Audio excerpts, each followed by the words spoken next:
Outlander, Chapter 1.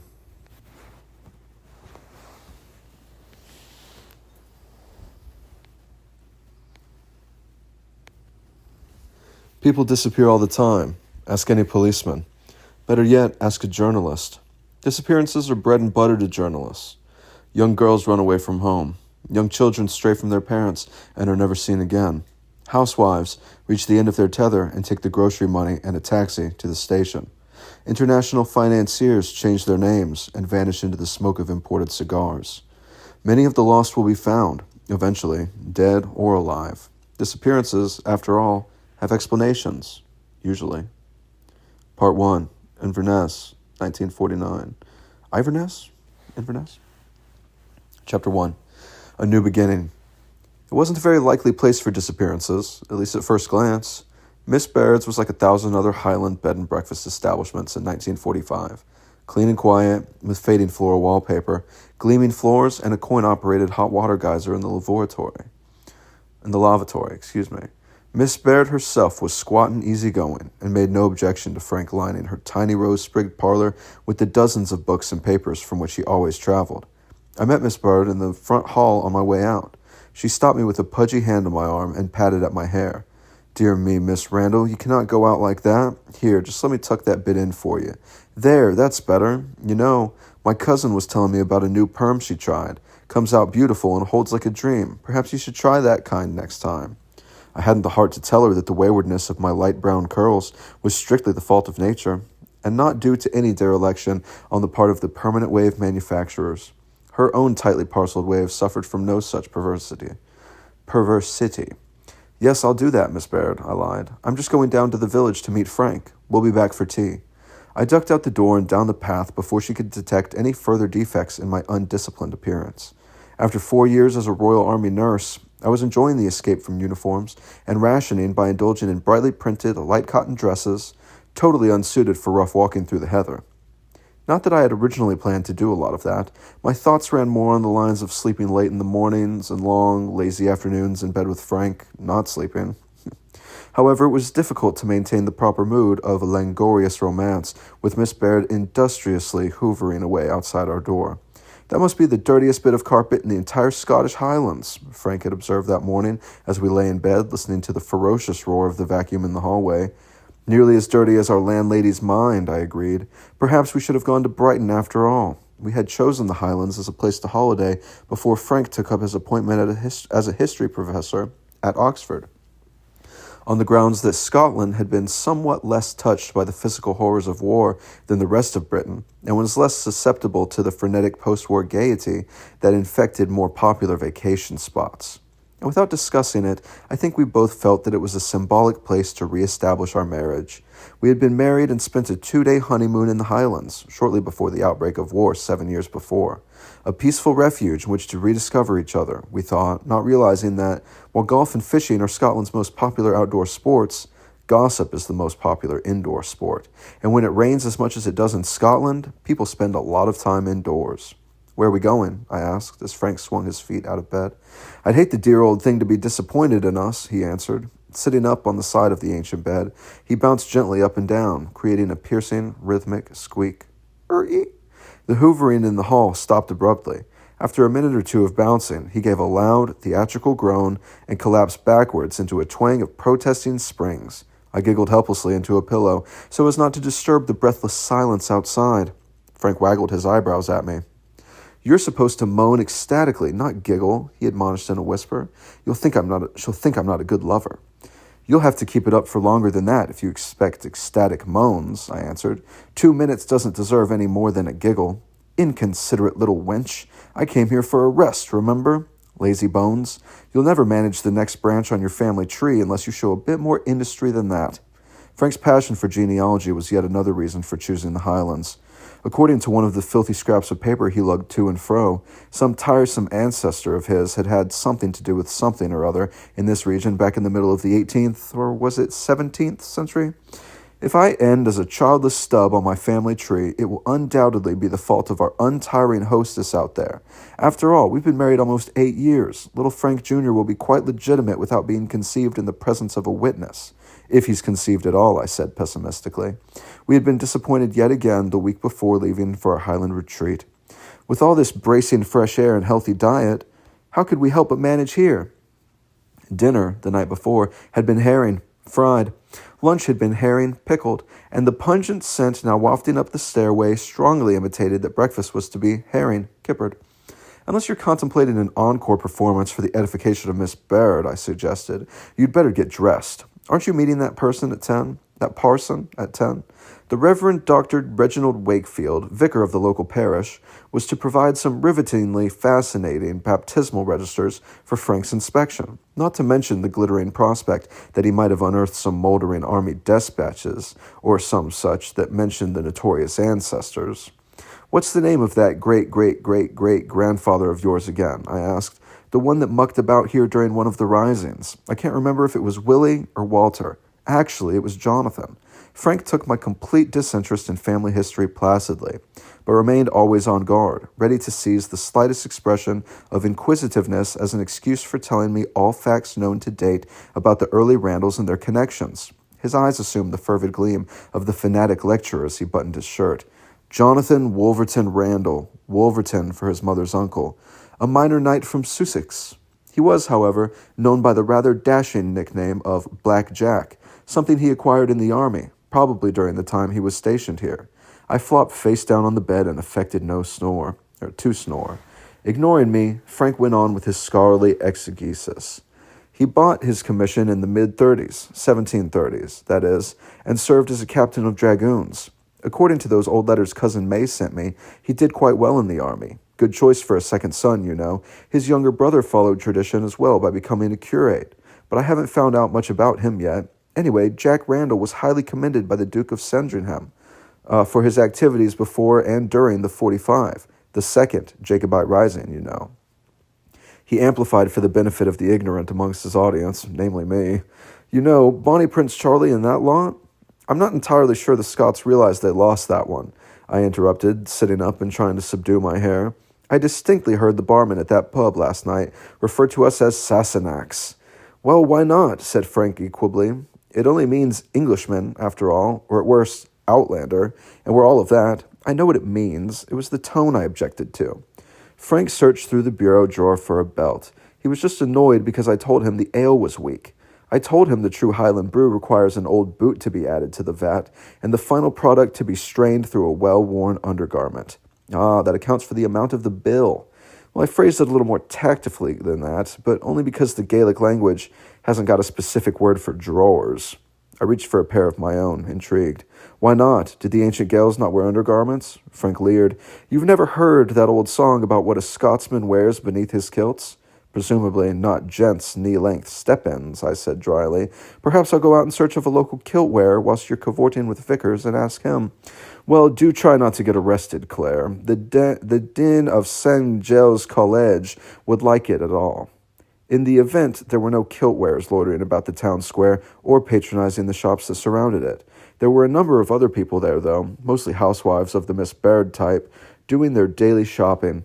They were garrulous and gossipy, and their solid, print-clad presences filled the shops with a cozy warmth, a buttress against the cold mist of the morning outdoors. With as yet no house of my own to keep, I had little that needed buying, but enjoyed myself in browsing among the newly replenished shelves, for the pure joy of seeing things and seeing lots of things for sale again. It had been a long time of rationing, of doing without the simple things like soap and eggs, and even longer without the minor luxuries of life, like huer cologne. My gaze lingered on a shop window, filled with household goods, embroidered tea cloths and cozies, pitchers and glasses, a stack of quite homely pie tins, and a set of 3 vases. I'd never owned a vase in my life. During the war years, I had, of course, lived in the nurses' quarters, first at Pembroke Hospital, later at the field station in France. But even before that, we had lived nowhere long enough to justify the purchase of such an atom. Had I had such a thing, I reflected, Uncle Lamb would have filled it with potsherds long before I could have got near it with a bunch of daisies. Quentin Lambert Beauchamp, Q to his archaeological students and his friends, Dr. Beauchamp to the scholarly circles in which he moved and lectured and had his being, but Uncle Lamb to me. My father's only brother, and my only living relative at the time. He had been landed with me, aged 5, when my parents were killed in a car crash. Poised for a trip to the Middle East at the time, he had paused in his preparations long enough to make the funeral arrangements, dispose of my parents' estates, and enroll me in a proper girls' boarding school, which I had flatly refused to attend. Faced with the necessity of prying my chubby fingers off the car door's handle and dragging me by the heels up the steps to the school, Uncle Lamb, who hated personal conflict of any kind, had sighed in exasperation, then finally shrugged and tossed his better judgment out the window, along with my newly purchased round straw boater. "Ruddy thing," he muttered, seeing it rolling merrily away in the rearview mirror as we geared towards the drive in high gear. "Always loathed hats on women anyway." He had glanced down at me, fixing me with a fierce glare.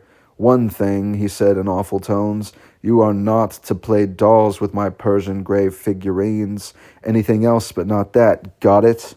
I had nodded, content, and had gone with him to the Middle East, to South America, to dozens of study sites throughout the world.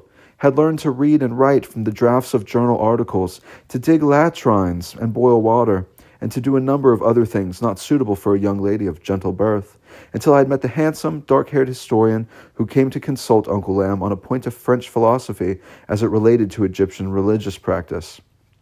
Even after our marriage, Frank and I led the nomadic life of junior faculty, divided between continental conferences and temporary flats, until the outbreak of war had sent him to officers' training and the intelligent unit at M16, and me to nurses' training. Though we had been married nearly 8 years, the new house in Oxford would be our first real home. Tucking my handbag firmly under my arm, I marched into the shop and bought the vases. I met Frank at the crossing of the High Street and the Garside Road, and we turned up it together. He raised his eyebrows at my purchases. "Vases," he smiled. "Wonderful. Perhaps you'll now stop putting flowers in my books." "They aren't flowers, they're specimens. And it was you who suggested I take up botany to occupy my mind, now that I've not got nursing to do," I reminded him. "True," he nodded good-humoredly, "but I didn't realize I'd have bits of greenery dropping out into my lap every time I opened a referral. What was that horrible, crumbly brown stuff you put in Tuscum and Bonks?" "Groutweed, good for hemorrhoids." "Preparing for my imminent old age, are you? Well, how very thoughtful of you, Claire." We pushed through the gate, laughing, and Frank stood back to let me go up first the narrow front steps. Suddenly, he caught my arm. "Look out! You don't want to step in it." I lifted my foot gingerly over a large brownish-red stain on the top step. "How odd," I said. "Miss Baird scrubs the steps down every morning. I've seen her. But what do you suppose that can be?" Frank leaned over the step, sniffing delicately. "Offhand, I should say that it's blood." "Blood?" I took a step back into the entryway. "Whose?" I glanced nervously into the house. "Do you suppose Miss Baird's had an accident of some kind?" I couldn't imagine our immaculate landlady leaving bloodstains to dry on her doorstep unless some major catastrophe had occurred, and wondered just for a moment whether the parlor might be harboring a crazed axe murderer, even now preparing to spring out on us with a spine-chilling shriek. Frank shook his head. He stood on tiptoe to peer over the hedge into the next garden. "I shouldn't think so. There's a stain like it on the Collinses' doorstep as well." "Really?"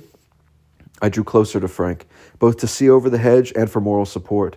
The Highlands hardly seemed a likely spot for a mass murderer, but then I doubted such persons used any sort of logical criteria when picking their sites. "That's rather disagreeable," I observed. "There was no sign of life from the next residence. What do you suppose has happened?"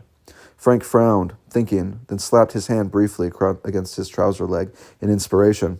"I think I know. Wait here a moment." He darted out to the gate and set off down the road at a trot, leaving me stranded on the edge of the doorway. He was back shortly, beaming with confirmation. "Yes, that's it. It must be. Every house in the row has had it." "Had what? A visit from a homicidal maniac?" I spoke a bit sharply, still nervous at having been abruptly abandoned with nothing but a large bloodstain for company. Frank laughed. "No, a ritual sacrifice. Fascinating." He was down on his hands and knees in the grass, peering interestedly at the stain. This hardly sounded better than a homicidal maniac. I squatted beside him, wrinkling my nose at the smell. It was early for flies, but a couple of the big, slow-moving Highland midgies circled the stain. "What do you mean, ritual sacrifice?" I demanded. "Miss Baird's a good churchgoer, and so are all the neighbors. This isn't Druid's Hill or anything, you know." He stood, brushing grass ends from his trousers. That's all you know, my girl, he said. There's no place on earth with more of the old superstitions and magic mixed into its daily life than the Scottish Highlands. Church or no church, Miss Baird believes in the old folk, and so do all the neighbors. He pointed at the stain with one neatly polished toe. The blood of a black cock, he whispered, looking pleased. He explained, looking pleased. The houses are new, you see, prefabs. I looked at him coldly. Are you under the impression that that explains everything? If you are under the impression that that explains everything, think again. What difference does it make how old the houses are? And where on earth is everybody? Down the pub, I should expect. Let's go along and see, shall we? Taking my arm, he steered me out the gate, and we set off down the Garryside Road. In the old days, he explained as we went, and not so long ago either, when a house was built, it was customary to kill something and bury it under the foundation, as a propitiation to the local earth spirits. You know, he shall lay the foundations thereof in his firstborn, and in his youngest son shall he set up the gates of it, old as the hills. I shuddered at the quotation. In that case, I suppose it's quite modern and enlightened of them to be using chickens instead. You mean, since the houses are fairly new, nothing was buried under them, and the inhabitants are now remedying the omission. Yes, exactly. Frank seemed pleased with my progress and patted me on the back. According to the vicar, many of the local folk throughout the war was due in Many of the local folk thought the war was due in part to people turning away from their roots and omitting to take proper precautions, such as burying a sacrifice under the foundation, that is, or burning fish's bones on the hearth, except haddocks, of course, he added, happily distracted. You never burn a haddock's bones, did you know, or you'll never catch another. And always bury the bones of a haddock instead. I'll bear it in mind, I said. Tell me what you do in order never to see another herring, and I'll do it forthwith. He shook his head, absorbed in one of his feats of memory, those brief periods of scholastic rapture where he lost touch with the world around him, absorbed completely in conjuring up knowledge from all of its sources. I don't know about herring, he said absently. For mice, though, you hang bunches of trembling jock about. Trembling jock in the hoose, and you'll never see a moose, you know. Bodies under the foundation, though. That's where a lot of the local ghosts come from. You know Mount Geralt, the big house at the end of the high street, or Montgarret? There's a ghost there, a workman on the house who was killed as a sacrifice for the foundation, in the 18th century sometime. That's really fairly recent, he added thoughtfully. The story goes that by order of the house's owner, one wall was built up first, then a stone block was dropped from the top of it onto one of the workmen. Presumably, a dislikable fellow was chosen for the sacrifice, and he was buried then in the cellar and the rest of the house built up over him. He haunts the cellar where he was killed, except on the anniversary of his death, and the 4 old days. Old days? The ancient feasts, he explained, still lost in his mental notes. Hogmanay, that's New Year's, Midsummer Day, Beltane and All Hallows, Druids, Beakerfolk, Early Pigs, everybody kept the sun feast and the fire feast, so far as we know. Anyway, ghosts are freed on the holy days and can wander about at will, to do harm or good as they please. He rubbed his chin thoughtfully. It's getting on for Beltane, close to the spring equinox. Best keep an eye out, next time you pass the kirkyard. His eyes twinkled, and I realized the trance had ended. I laughed. Are there a number of famous local ghosts, then? He shrugged. Don't know. We'll ask the vicar, shall we, next time we see him? We saw the vicar quite shortly, in fact. He, along with most of the other inhabitants of the village, was down in the pub, having a lager and light in celebration of the house's new sanctification. He seemed rather embarrassed at being caught in the act of condoning acts of paganism, as it were, but brushed it off as merely a local observance with historical color, like the wearing of the green. Really rather fascinating, you know, he confided, and I recognized, with an internal sigh, the song of the scholar, as identifying a sound as the ter-whiff of a thrush. Harking to the call of a kindred spirit, Frank at once settled down to the mating dance of a cadme, and they were soon neck-deep in archetypes and the parallels between ancient superstitions and modern religions. I shrugged and made my own way through the crowd to the bar and back, a large brandy and splash in each hand. Knowing from experience how difficult it was to distract Frank's attention from this sort of discussion, I simply picked up his hand, wrapped his fingers about the stem of the glass, and left him to his own devices. I found Miss Bard on a deep bench near the window, sharing a companionable pint of bitter with an elderly man whom she introduced me to as Mr. Crook. "This is the man I told you about, Miss Randall," she said, eyes bright with the stimulation of alcohol and company. "The one as knows about plants of all sorts."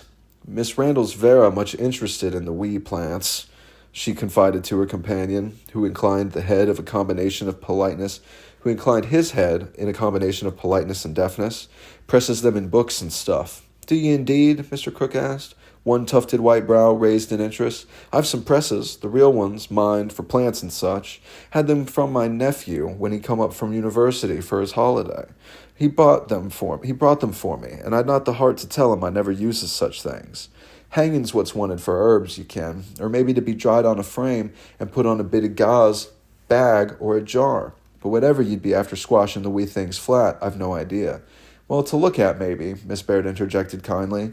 Miss Randall's made some lovely bits out of mallow blossoms, and violets, same as you could put in a frame and hang on the wall like. Mm-hmm. Mr. Crook's seamed face seemed to be admitting a dubious possibility to this suggestion. Well, if they're of any use to you, missy, you can have the presses and welcome. I didn't wish to be throwing them away, but I must say I've no use for 'em. I assured Mr. Crook that I would be delighted to make use of the plant presses, and still more delighted if he would show me where some of the rarer plants in the area could be found. He eyed me sharply for a moment, head to one side like an elderly kestrel, but appeared finally to decide that my interest was genuine, and we fixed it up that I should meet him in the morning for a tour of the local shrubbery. Frank, I knew, meant to go into Iverness for the day to consult some records in the town hall there, and I was pleased to have an excuse not to accompany him. One record was much like another, so far as I was concerned. Soon after this, Frank pried himself away from the vicar, and we walked home in company with Miss Baird. I was reluctant to mention the cock's blood on the doorstep, myself, but Frank suffered from no such reticence, and questioned her eagerly as to the background of the custom. I suppose it's quite odd, then, he asked, swishing a stick along through the roadside weeds. Oh, man. And and we're gonna take a break right there. So I hope you've enjoyed part one of chapter 1, and we'll continue the rest of that next time. So thank you for tagging along.